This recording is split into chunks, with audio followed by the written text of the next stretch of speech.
الله الرحمن الرحيم الحمد لله وكفى والسلام على عباده الذين اصطفى أما بعد قال الله تبارك وتعالى أعوذ بالله من الشيطان الرجيم بسم الله الرحمن الرحيم أما من خاف مقام ربه ونهى النفس عن الهوى فإن الجنة هي المأوى. بزرگان محترم اور عزیزان گرامی، اللہ تعالیٰ نے ارشاد فرمایا ہے وہ انسان جو اللہ کے سامنے قیامت میں کھڑے ہونے سے ڈرتا رہا، وَنَهَى النَّفْسَ عَنِ الْهَوَى، اور اپنے نفس کو ناجائز خواہشات سے گناہوں سے بچاتا رہا، فَإِنَّ الْجَنَّةَ هِيَ الْمَأْوَى، جنت ایسے انسان کا ٹھکانہ ہے۔ ہم میں سے ہر ایک اس بات کو چاہتا ہے کہ اللہ تعالیٰ اسے جنت میں داخل کرے، اور ہمارا اللہ بھی چاہتا ہے کہ اس کے ایمان والے بندے جنت میں جائیں اور جنت میں جانے والے اعمال کریں۔ اللہ تعالیٰ ارشاد فرماتا سارعوا الی مغفرۃ من ربکم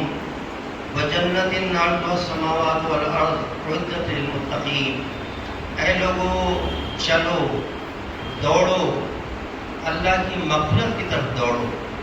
تم گنہگار ہو تو اللہ سے معافی مانگو اور دیر مت کرو، دوڑو، جلدی کرو، جلدی توبہ کرو۔ موت کا کچھ پتہ نہیں کس وقت آ جائے، تو مغفرت کی طرف دوڑو اور جلدی کرو، اللہ سے معافی مانگو۔ وہ جنت، اور اس جنت کی طرف دوڑو، چلو، کہ جس کی چوڑائی آسمانوں زمینوں کے برابر ہوگی، اس کو متقیوں کے لیے تیار کیا گیا ہے۔ جو تقوی والے ہوں گے اللہ انہیں جنت دے گا۔ تو ہمارا رب بھی ہمیں حکم دیتا ہے تم جنت کو حاصل کرنے والے کام کرو، جنت کی طرف دوڑو۔ اور اللہ تعالیٰ فرماتا ہے فمن زحزح عن النار وادخل الجنہ فقد فاز، جو جہنم سے بچا دیا گیا، جنت میں داخل کر دیا گیا، فقط فاز، یقیناً کامیاب ہو گیا، وہ انسان کامیاب ہو گیا۔ ہم میں سے ہر ایک چاہتا ہے کامیابی حاصل کرے۔ اللہ فرماتا ہے جو جنت میں داخل ہو گیا، جہنم سے بچا دیا گیا، وہ کامیاب ہو گیا۔ تو اللہ تعالیٰ نے اس خوش قسمت انسان کے لیے کہ جس کے اندر یہ صفت ہو کہ ہر وقت وہ اللہ کا دھیان رکھتا ہو، اللہ کا استحضار رکھتا ہو، اور کبھی بھی اس کے ذہن میں شیطان نے یہ بات ڈالی فلاں گناہ کر لے، گناہ کی طرف اس کو رغبت دلائی، راغب کیا، فوراً اللہ کا دھیان اس کے سامنے آ جائے، فوراً یہ سوچ لے کہ میرا رب مجھے دیکھ رہا ہے اور میں اپنے رب کے سامنے ہوں، اور اگر میں تنہائی میں صحیح لیکن میرا اللہ تو مجھے دیکھ رہا ہے، میرا رب تو مجھے دیکھ رہا ہے۔ میں نے اگر ایسی حالت میں میرا رب مجھ کو دیکھ رہا ہے، میں نے گناہ کر لیا، تو قیامت میں میں اپنے اللہ کو کیا وہ دکھاؤں گا اور کیا مولے لے کر جاؤں گا؟ میں اسے اپنے اللہ کی بے انتہا نعمت استعمال کر رہا ہوں۔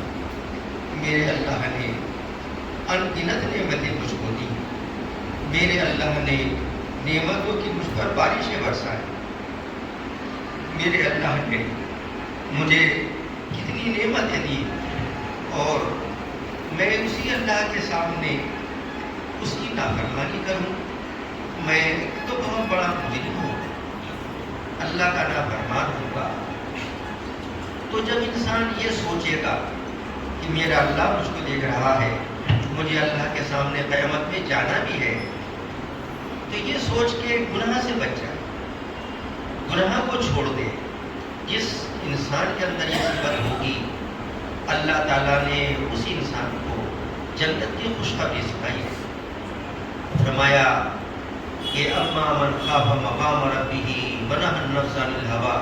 فإن الجنة هي المأوى، یقیناً جنت اس خوش انسان کا ٹھکانہ ہے،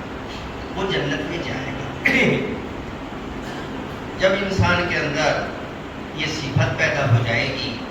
اللہ کا استحضار اس کو رہنے لگے گا، یہ سمجھنے لگے گا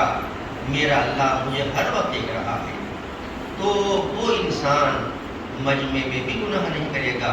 وہ انسان تنہائی بھی گناہ نہیں کرے گا اور گناہ سے بچ جائے گا۔ اس کا تقویٰ، اس کا اللہ کا دھیان، اللہ کا استحضار، اللہ کا خوف اسے گناہ سے بچائے گا، ہر طرح کے گناہ سے بچائے گا، تنہائی میں بچائے گا۔ حضرت عمر فاروق رضی اللہ عنہ کے بارے میں آتا ہے، آپ کی خلافت کا زمانہ ہے، آپ نے اپنی خلافت کے زمانے میں سفر فرمایا،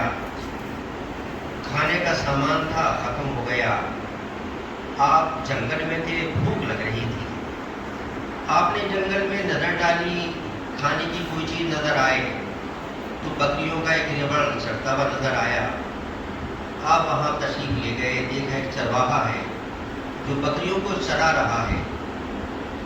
آپ نے اس سے فرمایا بھائی میں ایک مسافر ہوں، یہ نہیں کہا میں تمہارا امیر المومنین ہوں، میں تمہارا بادشاہ ہوں،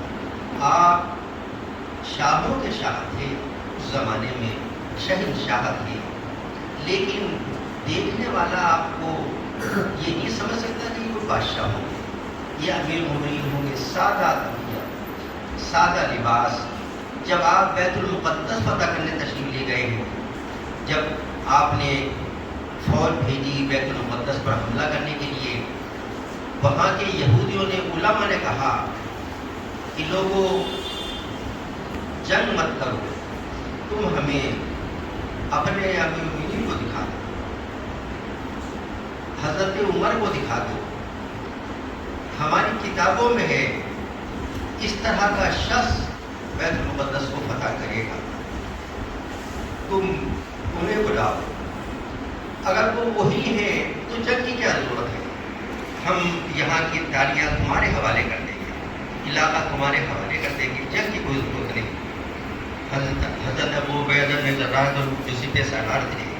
انہوں نے حضرت آپ کے پاس میں خبر بھیج دی، آپ تشریف لائے۔ حضرت ابو عبیدہ بن جراح نے حضرت فاروق نے کہا کہ حضرت آپ کا لباس بڑا سادہ ہے، اس وقت آپ کے لباس میں کئی پیون تھے، امیر المومنین